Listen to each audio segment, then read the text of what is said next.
नमस्कार सभी को। आज की क्लास में हम चर्चा करेंगे 7 मूल मात्रकों की। तो 7 मूल मात्रक कौन से बनाए गए हैं? लंबाई, द्रव्यमान, समय, विद्युत धारा, ताप, ज्योति तीव्रता और पदार्थ। और ये जो मूल मात्रक बनाए गए हैं ये कोई मंगल ग्रह के से संबंधित नहीं है। लंबाई हमारे जीवन से संबंधित है। हम दिन और रात भर बात करते रहते हैं कि आपकी लंबाई कितनी है, हमारी लंबाई कितनी है ना। लंबाई मापते रहते हैं दिन और रात। द्रव्यमान, द्रव्यमान किलोग्राम ग्राम यही करते रहते हैं, कितने किलोग्राम दिया है, कितने किलोग्राम नहीं दिया। समय तो हमारी कोई वैल्यू नहीं है समय की, है ना। समय मापते रहते हैं, कितने सेकंड हो गए, कितने मिनट हो गए, कितने घंटे हो गए। विद्युत धारा ये तो चारों तरफ देख ही रहे हैं आप, है ना, इसकी कमी नहीं है। कई लोग करंट लगने से एम्पियर लग जाता है जिसे वो बेचारा हताहत हो जाता है। तापमान, इससे भी हम जल जाते हैं तापमान से, जिसे हम केल्विन में देखते हैं। ज्योति तीव्रता आप देख ही रहे हैं, ज्योति तीव्रता कैंडला। और पदार्थ की मात्रा को किस में मेजर किया जाता है? मोल में। तो याद रखें, पदार्थ की मात्रा हमारे चारों तरफ फैली हुई है। प्रत्येक चीज किससे बनी हुई है? मैटर से बनी हुई है, पदार्थ से बनी हुई है। तो उसको मेजरमेंट करने के लिए हम क्या लेते हैं? द्रव्यमान, उसका द्रव्यमान नापने के लिए क्या लेते हैं? मोल लेते हैं, है ना। लंबाई के लिए मीटर लेते हैं। द्रव्यमान के लिए आप कहाँ जाएंगे? आप खुद देख लीजिए। आपको 7 मूल मात्रक याद करने की आवश्यकता नहीं है। लंबाई मतलब खुद की मेजर कर ली। द्रव्यमान कोई चीज खरीदने गए कि भाई कितने किलोग्राम दिया है, शक्कर कितने किलोग्राम, चीनी कितने किलोग्राम दी है। समय, समय आपके सामने लगाइए कि कितने टाइम हो गया, मैं अभी तक घर नहीं पहुंचा। विद्युत धारा, जहाँ लाइट जल रही है ना, तार देख लिए, वायर देख लिए, बस विद्युत धारा देख गई दूर से। तापमान केल्विन, मतलब आप लाकर क्या करते हैं? दूध लेकर आ गए आप और इसके बाद उसे किया, मतलब तापमान। और कई बार तो हमारी जिंदगी में हमें गुस्सा आ जाता है तो तापमान वैसे ही हम अंदर से इतने गर्म हो जाते हैं। ज्योति तीव्रता जिसे कैंडलम नापा जाता है। और पदार्थ की मात्रा को किसमें? मोल में मेजर किया जाता है। इसके पश्चात 10 की घातों की बात करें तो 10 की घात का इस्तेमाल इसलिए किया जाता है ताकि हमारा जीवन कैसा हो जाए? सरल बन जाए। क्योंकि किसी भी चीज को गिनना है, मान लीजिए ये है, अब इसको कौन गिनेगा? इकाई, ढाई, सैकड़ा, हजार, 10,000, लाख, 10 लाख, करोड़, 10 करोड़, है ना। ये सब गिनने से बढ़िया है कि हम क्या करें? इसकी क्या बना लें? इसकी घात बना लें, है ना।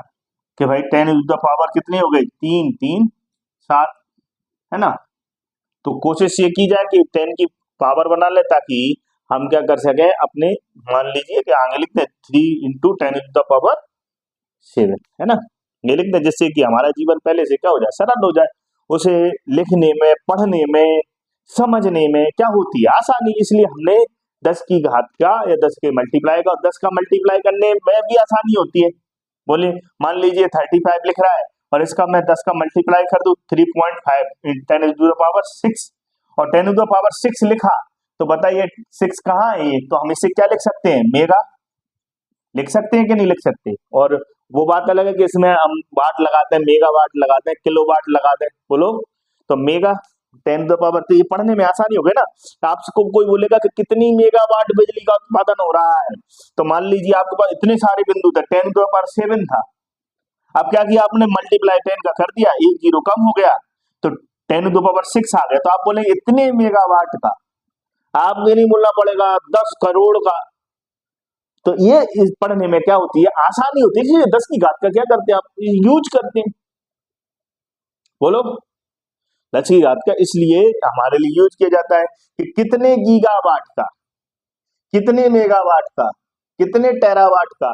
आपसे बोलेंगे कि भाई वो चीज कितनी छोटी है, तो आप बोलेंगे अरे nano, nano 10 to the power -9, इतनी छोटी, इतनी महीन।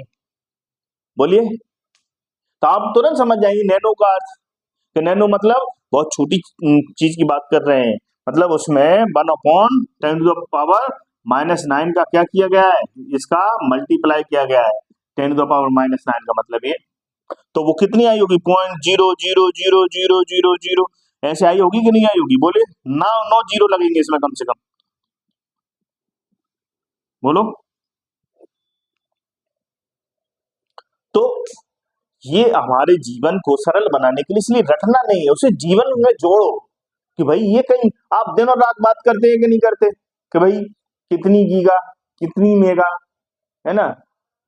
जीबी की बात करते हैं, मेगाबाइट की बात करते हैं, मेगा वाट की बात करते हैं। तो मेगा, गीगा, टेरा, आप कहीं पर भी इसका कॉमन यूज कर सकते हैं, कंप्यूटर में और बिजली के उत्पादन में और मेमोरी स्पेस के लिए सब जगह यूज कर सकते हैं, है ना। ठीक है। तो आप इसे याद नहीं करना, बस दिमाग में रखना है कि जैसे जैसे 10 की पावर इधर पॉजिटिव साइड बढ़ती जाएगी तो उसका नाम क्या होगा, और इधर माइनस में कम होती जाएगी 10 की पावर, तो उसी को क्या बोलेंगे हम, वो समझ लीजिए आप। 10 बेस हो गया हमारा, और 10 को बोलते हैं डेका। ये सब यूनानी, ग्रीक, लैटिन भाषा के शब्द है, मैं आपको बता दूं, और इनका अर्थ वही है। मतलब कि हेक्टो का मतलब है 10 की पावर 2, किलो का मतलब 10 की पावर 3, मेगा का मतलब 10 टू द पावर 6, है ना। और ये सब में किसका अंतर है बताइए, 3 का। इसमें भी कितना 3 का, फिर इसमें 3 बढ़ जाएगा, फिर इसमें भी कितना बढ़ जाएगा, 3 है कि नहीं, ताकि हमें कैसी संख्याएं मिलती रहे, पूर्णांक संख्या मिलती रहे। 10 टू द पावर 18, इसको क्या बोलते हैं, एक्सा, है ना। 18 है ना, एक जा, पी पेटा, जो 12 है टेरा, 12 टेरा, 9 गीगा, 6 मेगा, और ये किलो और हेक्टा। तो याद करने में भी आसानी है आपको।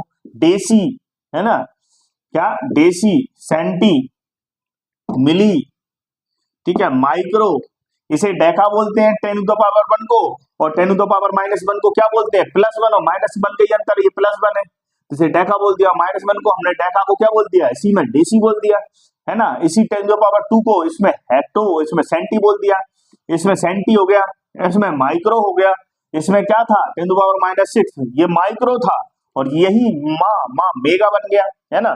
10 टू द पावर 6 मेगा बन गया, तो 10 टू द पावर -6 क्या बन गया, बोलिए मेगा, क्या बन गया, मेगा, बोलो। 10 टू द पावर माइक्रो और मेगा, कोई बोलते माइक्रो और मेगा का मतलब क्या है, तो आप बता सकते हैं, दोनों ही एम पर है, दोनों के नाम बोलिए, ठीक है।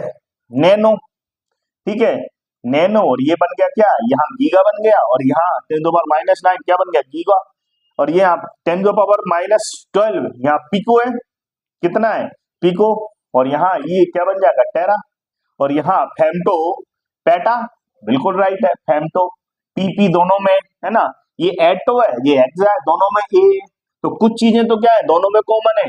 10 टू द पावर 18 जहाँ एक्सा, वही -18 आपका एटो, बोलो, ये कॉमन है। यहाँ पेटा, यहाँ फेम्टो, बोलो, है कि नहीं, यहाँ माइक्रो, यहाँ मेगा, तो कुछ चीजें तो आपको वैसे ही कॉमन है दोनों में, माइनस और प्लस में, तो आपको वैसे याद हो जाएंगी। यहाँ डेका या डेसी, आप जो बोलो कितने डेसी, तो 10 टू पावर -9, और कितने डेका, तो 10 टू पावर 1।